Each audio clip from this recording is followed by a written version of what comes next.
learning the Pirush Hamilos. Let's going over to doing some of the Pirush Hamilos and davening. As I said before, this is something I was doing in the summer with the women, and we'll send it out as a separate clip, the tefillah part. Unfortunately, this summer, as of now, we're not having the shiurim in shul on Shabbos. So usually before mincha, I'd give a half hour, 45-minute shiur, or an hour shiur for women in tefillah. So we will, Mitzvah Hashem, send out the video of this, the recording of this, and again, your shekoyach Rabbi for this. So, well, we're going to focus now on birchas Krishma, since we're learning the Shulchan Aruch, birchas Krishma and Krishma. We will also do the Pirush Hamilos of the davening of birchas Krishma and Krishma. So if you have a siddur, otherwise if you have the copies that we sent out, right after Baruch, as we start saying the first bracha. I forgot to mention at the beginning of the shiur, this shiur today is being said, and we're learning in memory of Gershon Meir ben Mordechai. Gershon Meir ben Mordechai was a good friend. Many of you remember him. He's the father-in-law of David Stoltzman, the father of Mrs. Stoltzman. He used to come around the shul, and he was Molei Chayes. He was a very simchadik person. And today is his first yahrzeit. He should have a lichtik Gan Eden. He should be a Melech Yosher. So we're dedicating tonight's shiur in his memory. Again, the memory of Gershon Meir ben Mordechai. Amen. Okay, let's start. We're going to. Could I just mention that somebody passed away in Levi was today? So if we could just mention his name, okay, that would be. Let me just get it. Chaim. Hold on. I have it right. You say it at the end of the shiur. Baruch Ato Hashem. Sure. Elokeinu Melech Haolam. Like every bracha, which bracha has to be with shema malchus. Every bracha has to be with shema malchus. So this bracha also starts with shema malchus. Later, as you will see, it finishes without shema malchus because that's the choo-choo train effect.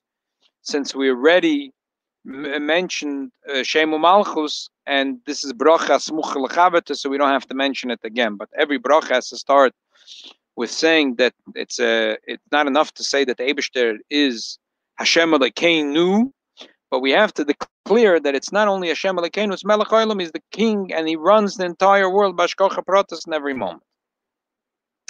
Yoitzer oyer uvoidei choshech. He creates light and darkness. Oiseh shalom, he makes peace. Uvoidei esakoil, he creates everything. This is really a lashon, a pasuk in Yeshaya, but it's a little bit of a shinui lashon. In the pasuk it says Yoitzer oyer uvoidei choshech oiseh shalom uvoidei ra. But we don't want to say that expression. The good and the bad is the same Rabbi Shalom. The dark and the light is the same Rabbi Shalom. Not like those, as we mentioned in the introduction to the halacha shiur today, that those goyim that thought that there was a battle between the God of the good and the God of the bad, the God of the light and the God of the darkness. It's the same Rabbi Shalom. The Eibishter is not only that, is Oiseh Shalom. In opposites, there couldn't be a bigger opposites than day and night, good and bad. The Eibishter says, I make peace between the opposites. When there's a revelation of the Eibishter, the opposites coincide and they mesh together. And therefore, the pasuk says that even what seems to be the opposite of good, I create it. And that's why Chazal want to explain the pasuk. Everything is created by the Eibush. Why by or is Yoitzer and by Choshech is Boire? And also, why don't we start the opposite? Yoitzer night, first night, and then. Very good. Okay, so this is Shailas Chochem, and this is really what I want to focus today. It's a beautiful mimer, and the first mimer in the Alter Rebbe in Likutei Torah and Shir Hashirim. So the question that Shmulik asks is simple. First of all, what's this Yoitzer and Boire? You can say Yoitzer Oyer v'Yoitzer Choshech, Boire Oyer, Boire Choshech. So we understand that that there's 4 Oilamos. The Eibishter created the world, this world, in a way of cause and effect, in a chain effect, in a domino effect. First, he created this world through Atzilus, the world of Atzilus, and then from that came out the world of Bria, and then came the world of Yetzirah, and then came the world of Asiya. So you would expect first we should talk about Bria, which is the higher world. Then we should talk about Yetzirah, which is the lower world.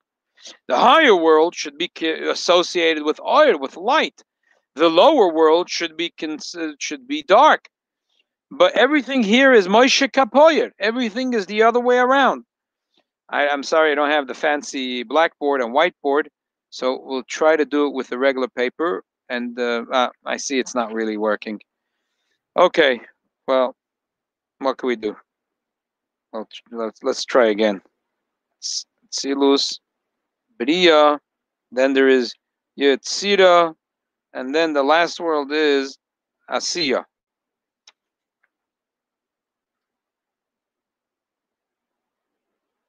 So where do you have Oyer and where do you have Choshech here?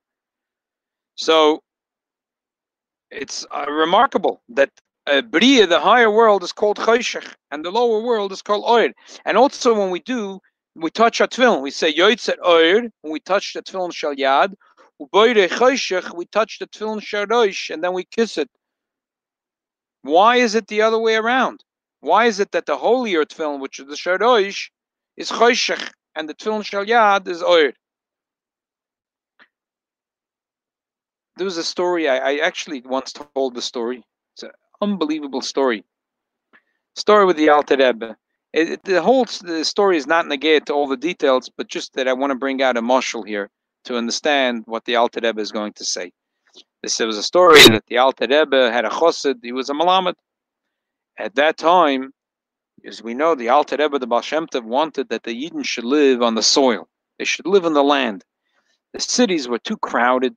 There wasn't enough, in their opinion. There wasn't a good business opportunity. They felt it wasn't good for the Jews to sit in the big cities. They should move out in the land. They should have a farm. They should go fishing. They should work on the land, and that would be a good parnasa. That would also the Yidden are like sitting in like lame ducks sitting in a city, and you have the goyim around them. They're like in the ghetto. The Alter Rebbe gave every penny that he got from his father-in-law. So before he got married, he said the condition he's getting married, he was getting a large dowry, that his father-in-law will not give him any advice or any opinions of how he uses his dowry. Now, his father-in-law didn't chap what that meant. Really, so what that meant was that the day after the marriage, the Alter Rebbe took every nickel and every dime he got from his father-in-law, which was a large amount of money, and he was able to find 150 Jewish families. He bought them parcels of land so they could move out to the countryside. They could live there and raise their families outside the city. So, but you don't have a school. Today you have an online school, but they didn't have the online school back then. So what do you do? So a lot of these families, they were compared to the families living in the cities, were wealthier. They developed the land, and they started to have produce, and they sold, and it got better and better. And Baruch Hashem, they had parnasa. So they would hire a Talmid Chochem, a malamed, to come live in their house for 4 months, to say in the winter, or 4 months in the summer, or 5 months or 5 months. And they would pay them quite well. So the teacher in the city would get paid whatever, would get paid a ruble a week. And they would say, you come live in our house, we'll pay you 2 rubles a week, pay you double. So it was a trade-off. Unfortunately, these families needed money. So instead of living with the family, wife and children, he would go out to where they were called the Yeshuvniks, to these places far out and on the land, and they would live in their house or have their own little hut on the side, and they would teach their children. So there was a Chassid Alter Rebbe that lived by a Yeshuvnik, a very simple man, but he wanted to raise his children Torah mitzvahs, and he paid really well for them Malamed. It comes at the end of Elul. The Malamed is going home. He says, Rabbi, why don't you stay with us? I'd love if you stay with us. We're at Rosh Hashanah Yom Kippur and have the Jews that come from all around, from all the other farms. We make a minyan. You could blow shofar. You could be the rabbi. You could give the dorasha. You could lay in the Torah. You could do everything, and we could do nothing. The Malamed said, I would love to do it, but I have to go to my Rabbi. I have to recharge my own batteries. I have to go to... What? You have a Rabbi? You are the Rabbi. What do you mean you have a Rabbi? You are the Rabbi. You're everything. Malamed said, look, I understand that I'm flattered. Thank you very much that you consider me the Rabbi. But, there is such a thing as a Rosh B'nai Yisrael, a neshama, which is the heart and the soul of all the Jewish people, teaching Torah to Klal Yisrael. When you come into his daladamas to you're around him, your neshama is like a recharging the batteries. Rejuvenate. Interesting. Then there, rejuvenate, recharge. A big neshama, a Rebbe. He says, can I come too? Malamed says, sure. Malamed's thinking here, he's trying to save a couple of rubles. He's not planning to hire a coach and go all the way to Liozna. He's going to walk. He's going to get a ride here, there. Now this rich man of Achai is going to go coach first class. Door to door, Yeshavach Masecha. He's going to go door to door from right here, with the Yeshuvnik's house. It comes straight to Liozna. Great. Okay. So they're going.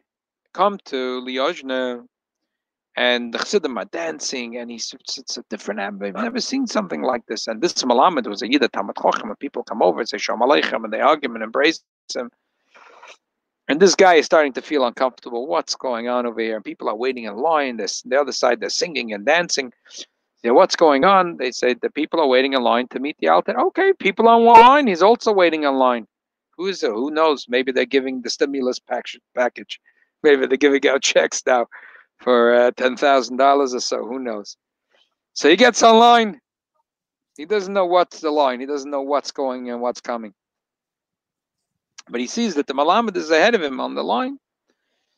When he comes to the Alter Rebbe's room, and the Alter Rebbe on this table, there's two candles, and there's it's Kulei Oime Kodesh. He comes in, and he's looking. He doesn't know what to do. He's standing. He looks at the Alter Rebbe, and the Alter Rebbe looks up at him. He says, "Nu." So he says, "Rebbe, was nukatir? Rebbe, what are you saying, nu?" So the Alter Rebbe says, "Nu." I'll explain to you what I'm saying, nu. It happens that a Yid is living far from all the other Yidden, and he doesn't realize that when the sun sets, at Shabbos, you can't do any more malacha. And nu, he made a mistake. And nu, a Yid doesn't realize sometimes that he said, Alter Rebbe goes through every one of this person's sins. He's reading him like a book. This guy got so angry. How does the Alter Rebbe know all my sins? He walks at the Alter Rebbe's room. He slams the door. He runs. The Chassidim are trying to dance with him, but he doesn't want to dance.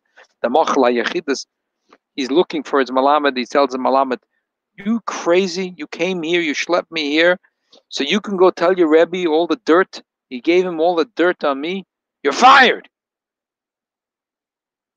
Malamed said, Chas v'sholom. Said Lashon Hara, I would say dirt on you. He said, yeah, the Alter Rebbe told me every one of my sins. He said, I didn't tell him a thing. Oh, no, I don't believe it. The Malamed was a problem for the Malamed. So he grabbed this Yeshuvnik by the hand, and he ran back to the door of the Alter Rebbe. Someone just came out, and he went in. The Alter Rebbe looks at the Yeshuvnik. He said, Chas v'sholom, the Malamed didn't say anything to me, and I didn't say you did anything. I just said what it's possible that sometimes a Yid can be lax and this and that. But the Rebbe, he said, but I really did those things. Did he really not tell you? The Alter Rebbe said, no, he didn't tell me. So he started to cry. He said, but Rebbe, really, I need to do tshuva. So the Alter Rebbe said, fine, stay here. I'll tell you what to do in order to do tshuva. And the Malamed left. And even though he was a simple person, he became a very devout chassid of the Alter Rebbe and a supporter of the Alter Rebbe's causes. I went off a little on a tangent in the story, but just to bring out, when you have a Ish Poshut that says, what? My Rebbe has a Rebbe? So think about this for a moment. There is a Rosh Yeshiva. He's a Rosh Yeshiva. He has 500 students. They come to Shiur Kloli. Then he comes to 770. He comes to the Rebbe. When he's standing in front of the students, he's saying a shiur, and it's fire. The walls are shaking in the Beis HaMedrash. He's standing with a cup of kosher bracha, with a plastic little cup in front of the Rebbe. Zog the Rambam! No. That's not the way he walks over to the Rebbe. Yeah. Like this, quietly. So when he's standing in front of his yeshiva, he's full of light. When he's standing in front of his Rebbe, he's quiet. The opposite of light. But where is he really recharging? Where is he really recharging? For this Rosh Yeshiva himself, where is when he's emanating full of light? Where is he in a better place? Or when he's in a place of dark, quiet, he's standing in front of his Rebbe. Where is his kedusha more intense? Where is he feeling it more? Obviously, when he's standing in front of his Rebbe. The Olam Abriya comes right after Atzilus. Atzilus is Etzlei v'Samach. It's close. The word Atzilus means Etzlei. It's close to the Eibishter. We know that the Alter Rebbe, when he would write, he couldn't finish writing the word Atzilus. He would write Aleph Tzadik Yud, and he couldn't continue writing it. He felt what Atzilus was. He could not finish the word Atzilus. Etzlei, close to the Eibishter. The Ramban says that we're in the beginning of Parshas Bereshis. Says the Ramban, where does it start, the concept of Bereshis? Bara Elokim Eis HaShamayim V'Saaretz. Where does it start? The world of Bria. Yesh Me'ayin, something from nothing, is the world of Bria. Atzilus is not. There's no Yeshus. There's nothing. It's Ayin. It's nothing. But a light emanating from the Eibishter. Oid Ein Sof. Just like the Eibishter is Ein Sof, infinite. The light of Atzilus is infinite. Bria is already Yesh Me'ayin. It's something that comes from nothing, but it's already an oilam. It's called Bria, Yesh Me'ayin. But they feel the closeness, so therefore they're quiet. It's the opposite of oil. Atzilus, which is a lower oilam, it's already not where the neshamas hang out. The malachim hang out there. Over there, it's felt the light. It's like the difference of the Rosh Yeshiva or the Rav, the Rebbe, when he is standing in front of his yeshiva and his congregation, or the Rebbe standing in front of his Rebbe. That's why Yoitzer in a Yitzira, it's Oyer, which is the lower level of Tefillin Shel Yad, when we touch our Tefillin Shel Yad. And when you go up to the world of Bria, it's Choshech. A very important lesson that we learn from this. If you went out to the backyard to do a barbecue, and 300 ants got up on their back legs and started saying, "Wow, Shmulik, no barbecue steak as good as you," you probably wouldn't even notice it. And if you would, you wouldn't feel flattered. But if your wife tells you, "Shmulik, wow, I love it when you make a barbecue. No one makes a barbecue as good as you." Now that's a compliment. If it's coming from your wife or your family, it's because those are people, other human beings, and people that are close to you. But if 300 ants will stay singing your praises, that means nothing to you. So what's the difference? What do you mean to the Eibishter? Well, Bria is closer to the Eibishter than Yetzirah. But that question is only a relevant question in a vacuum. But we know that the Eibishter wants, HaKadosh Baruch Hu is Mesava l'matzeim shel tzadikim. The Eibishter wants to come close to us. He wants us to understand him. And therefore he made a world of Atzilus, Bria, Yetzirah. so that we could take one step at a time and get closer to him. So therefore, it's a mistake to say, oh, to the Eibishter, it's all the same. What does Bria know better than Atzilus? It's like the bigger ant and the smaller ant. What does the bigger ant know about my barbecuing than the smaller ant? And what's if I'm sitting in the backyard and I'm playing guitar? What, the bigger ant is going to stand up on his back legs and start dancing? And the smaller ant, what's an afkamina, the bigger ant or the smaller ant? And what's if all 300 ants start dancing around me? Am I flattered? That because they're ants, that make no difference to me. But to the Eibishter does make a difference, Maseim Shal Tzadikim. And therefore, a lot of times we say to ourselves, we're learning Chassidus, trying to understand, Lekutei Torah, Atzilus, Sfiras HaOmer, Even Sapir, lofty things. They're trying to understand that in the Gan Eden. Who am I going to understand it? But that is a question in a vacuum. Because we know that the Eibishter is Chafetz B'Maseim Shel Tzadikim, that's not true. The Eibishter wants us to come close to him. And therefore, when we put in the effort, and we're sitting on a Wednesday night learning Chassidus, we're learning the Pirush Hamilos of birchas Kriyashma, and we're also learning the Pnimius Pshat. We're learning the Pshat and the Soid of the birchas. And tomorrow, B'Shas HaTfilah, we try to focus on this passage, Baruch Ato Hashem, that you're the Eibishter, and the Eibishter is close to me, Ata Lashon, and the Eibishter is Elikeinu, and Melech Ha'olam, the King of the entire world. Yoitzer Oda V'Oda Choshech. We thank the Eibishter and Pshat for creating dark and light, because we know the Eibishter creates everything. Voides Hakoil, and also Pichsidis, we understand Yoitzer Oda V'Oda Choshech, the world of Bria and Yetzirah, and how Bria, even though it's higher, is Choshech. And we put in the full measure of effort, and the Eibishter reveals himself to us as well. Okay, so Mitzvah Hashem, this will be it for Yotzei Oda V'Oda Choshech. And Mitzvah Hashem, next week we will continue. We will do a Mitzvah Hashem Hameir Loretz V'Ladar Malach. It's a beautiful passage. Betuvim Mechadash B'Chol Yom Tomid Masa Bereishis Maraba Masecha B'Chachmas Isa Mitzvah Hashem Moeder Shetzarte Peruch Chasala. This we can do that passage in Mitzvah Hashem next week.